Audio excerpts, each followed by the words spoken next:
So in dating, guys, things have definitely changed. Sometimes you'll find yourself falling in love with someone who has children. Maybe you have children and are now wanting to get back into the dating scene. And timing is very important. Let's talk about when it is the right time to introduce your new partner to your children. Joining us is Ocholi Okutepa, who is the founder of Relationship and Marriage Outreach. Ocholi, thank you so much for joining us on The Upside. So let's talk about it. We are dating partners that have kids. When is the right time to introduce your partner to your children? All right, thank you very much. Let me just say Ocholi is the name. Ocholi. I did. Thank you for correcting us. Thank you. All right, so that question is a very critical question because we live in a world where you may be dating a person and already have children for several reasons. Your spouse may be late, you may be divorced, you may have had a child without marriage, and now you have children and you have a partner. The right time, I believe, is as soon as you are serious with them. I'm saying that because, you see, before this person becomes a part of the family, whether through marriage or by a serious relationship, the children are already a part of your life. All right. And while the children may not be able to make the decision for you, whether you should or you should not, the fact that they're a part of you and you are bringing someone else to be a part of you makes them critical stakeholders. Because you see, one of the things you would deal with in the process is balancing your relationship with both. So it's just simple common sense to play along with the people who have an interest to protect, who have a place in your life if you are bringing somebody else into the picture. All right, so very important to make sure they understand, they appreciate, and they come along with you in the process of that decision. Ocholi, is the child's developmental stage a factor? For instance, a child who's 3 years old versus a teenager versus a young adult, they're at completely different life stages and at completely different comprehension levels in terms of what's happening in the situation. So does the age and the developmental stage of the child matter when you're introducing another partner, and how do you factor that in? Absolutely, it matters because that matters in everything in life, and it matters in this situation. Because a child who is perhaps a minor, who cannot even understand what you're trying to do, may not even it doesn't really matter whether you are able to tell them or not. So at that point, you may just be telling it to the child because, of course, just to give clarity to the child. For example, if the mother is late or the mother is your ex, speaking of a man to a child now, the child may just be confused. Who is this person that I'm just seeing from nowhere? You see, you give perspective. So no matter how little a child is or young a child is, once a child can communicate, basic communication, it is fine to, speak to the child at that level. Age appropriateness is a big deal. I'll give you a very personal example. I got married the same year my dad got married to his present wife. Okay. So he got married in July of 2010, and I got married in December of 2010. Festive. So my dad's current marriage is just 5 months or so. Yeah, 5 months older than my marriage. Okay. All right. So at that time, he was getting married while four of us were adults, not just adults. I was getting married. All right. So I was planning my wedding when he got married. You see, so at that stage, because of the stage I was in life, it's important, of course, to speak to us, but I was going away. So you have to look at what stage your children are at. For instance, are they going to have to live with you as stepchildren to step parents, or are they minors who may not even appreciate the dynamics of relationship, or for whom you have to give basic information? Are all your children out? You see, all of this is because you want to manage potential conflicts. Because we do know that conflict situation arises once step parenting, step relationships come into play. So you are trying to essentially give yourself a soft landing so that you don't have issues that people would commonly have. And this is one of the ways you manage the issues before you get to the point where the issues actually really happen. Ocholi, may I say something a little bit controversial? I feel like timing is actually not the conversation. I think it's the dynamic. Because, you know, since we're hitting personal, this is something that I'm navigating in my personal life. You know, the issue of timing. I mean, we're in a serious place, but now the dynamic now gets interesting because on one side, we are cognizant of, you know, introducing children into the mix, and we kind of understand and are coaching each other. But on the other side, there's a sense of, should we gain the permission, the approval of the mother or the father of the kids, you know? How does that dynamic now work? Because I feel like sometimes, you know, each partner is not necessarily cognizant of the boundaries surrounding introducing kids. I mean, that your whole relationship changes, which is something we never really speak about. So let's talk about that. You know, I don't think it's necessarily about timing, but really the dynamic. What are some of the boundary conversations should we be having as all parents, whether it's step and biological? Good. What you said actually gave the answer to what you asked, if you ask me.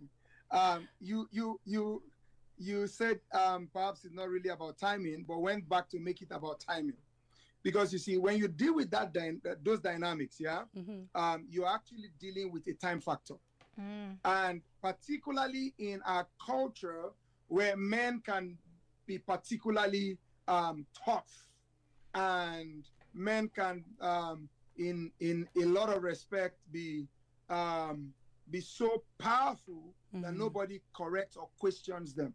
I'm going to say something in buttressing that point with a very personal story. I saw my dad's marriage on Facebook and we were not fighting. Wow. I think he just didn't know how to handle it. We were aware of the lady. We knew her. But we saw the wedding on Facebook. We did not participate. Wow. Based on the story I gave you, you should know how old we were already. I mean, we have had to live with that and live in peace by choice. We saw it on Facebook. I mean, we saw wedding pictures. Not even the courtesy of, oh, I'm traveling, I'm going to get married. No, we just saw it on Facebook. All right? So you see, all of that, that is chaos already created. Now, when I talk about timing, you see, you want to give people the opportunity to process reality, even if they cannot choose the reality. All right? So you see, if you have in mind to get married in 2 years, for example, speaking to them now, or when you are getting serious, it's not because you need their permission. It's because all of the dynamics you talked about navigating, you want to give yourself and the children the opportunity to process it. You see, whatever reaction they may want to have, early speaking gives them the opportunity to process, you know, their thoughts, give the reaction they want to give, even if they don't have much of a choice. All right? It just gives you the opportunity to assess situation, allow them to process what you're trying to do, raise questions where they have, give reaction if they want to react. You see, that helps you. And I love what you say about the dynamics of the other party. Of course, no ex is entitled to make choices for our future. No ex is entitled to it. No matter how close we are with them. We're gonna ask. Say that again. We're gonna ask if we can just wrap up. We're gonna literally get into sport and econ news, and then continue the conversation in the next 10 minutes. Please keep it locked at Channel Africa 1. We're gonna continue with the conversation next. Right now, let's get into sport. Figile Lingwati's got our final wrap of the day. It is 19 minutes to 6 o'clock on the upside with Poppy and Ntsako. We're still chatting about relationships and why timing is everything when introducing a new partner to your children. Back with us now is Ocholi Okutepa, who's chatting to us about all of this stuff. And my chat, Ocholi, is around the frequency of introducing partners to your kids, because I also think that that does damage to the relationship with your kids, and also them understanding what's happening with you. I think it provides instability that is unnecessary. So chat to us about the adults in the equation and the frequency at which you introduce someone. For instance, Kim Kardashian has a boyfriend every second year or so, and they all meet the boyfriends. So I don't know how she's framing it to her kids, but to me, as someone watching from the outside, I don't feel like she needs to introduce every guy she dates for a year or two to her kids. Well, you're very spot on, and let's face it for what it is. You see, everybody is a product of their exposure or the circumstances of their upbringing. Those children are already cultured, all right, to deal with multiple relationships in life. Not because I'm trying to put her under the bus. It is a fact of life that everybody is a product of their exposure. So the adults in the relationship would have to actually revisit how they make and break commitments. That's a big deal that we need to revisit because you see, certain things may appear to be the norm, but it's completely destructive when it comes within the framework or context of influencing, training, or raising another generation. So I would say because of that, before you actually introduce a partner to your children, I believe you should be serious enough and should be at the point where you believe that you'll be a better example than just another bad example. All right. Again, not trying to attack the adults involved, but it is what it is. From the day you have a child or have children, whether you want to be or not, Ocholi, you're going to have to be an example. And yeah. whatever you do is going to appear to be a template. Yes. I think we speak a lot about the introduction, which kind of reminds me about wedding versus marriage, right? Like the intro is all great. We get to meet each other. You now become Auntie Ntsako or Uncle Ocholi, but we don't necessarily get into the role thereafter, because once that introduction happens, what are the dynamics? What if I feel like a certain parenting style that they have is not necessarily conducive, or I don't particularly agree with it? What if I'm a gentle parent and they're not?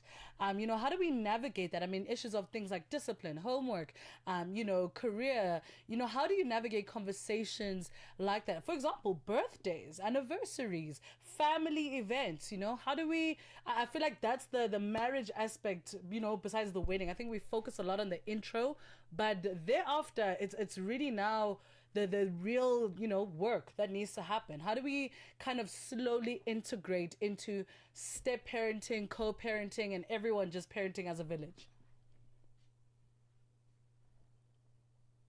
Well, I don't think we need to slowly do it because some of us and a lot of people out there are doing it already, and people are simply not paying attention. And I love the way you put it because it is the easiest thing to do in this world is to fall in love. I'm telling you. You can meet a guy today or meet a lady today, and tomorrow everybody's head is up and down, and butterflies are flying everywhere. It's very easy, and of course, in Africa, getting married is not exactly easy because I know in South Africa you have to go through Lobola. In Nigeria, you have to go through most of the cultures. But it's still easier to get wedded than to stay married. But the issue is not introducing the conversation. The issue is, are people really educated enough to go to where solutions lie? There are premarital schools everywhere, there are counselors everywhere. I mean, including free ones, especially those of us who do it through the faith-based community. And people simply do not see value enough, all right, to go for value that's on the street. You see, so I think the issue really is whether people are place as much value on the institution of marriage to go get prepared, to go sit with the person who can interrogate and speak to them. Because, for instance, in our premarital classes, one of the first things we do is to even see if you should be in a relationship at all. So when you come to me with a relationship, I first of all want to see if you should be together in the first place. Because you see, I was teaching somewhere a couple of days ago, and I said to them, I don't celebrate proposals or engagement rings. I don't. Because I have seen too many rings returned. So you see, I celebrate when people have enough information, enough revelation, understanding to pursue relationship as it should be pursued. Otherwise, people will just go in and out. So I agree with you completely that we need to place a lot of emphasis on the journey itself and not just, how we start. Starting is very easy. It is finishing or keeping it going. That's the big deal. Yeah. Ocholi, where can we find you on the socials if we want to continue the conversation with you? Okay, all our pages, relationship and marriage. You see an R&M logo is black and white. Instagram, Facebook, YouTube, everywhere. Thank you. Relationship and marriage. Thank you so much for joining us on the Upside Down Channel Africa. Ocholi Okutepa chatting to us about timing, relationship, children. Yeah, I'm exhausted from that chat. Good luck if it's your life. It's a lot of work, but as long as you guys love each other and can hold it down, you'll be okay. Hold it down, guys. Pedestrians crossing the road in winter can be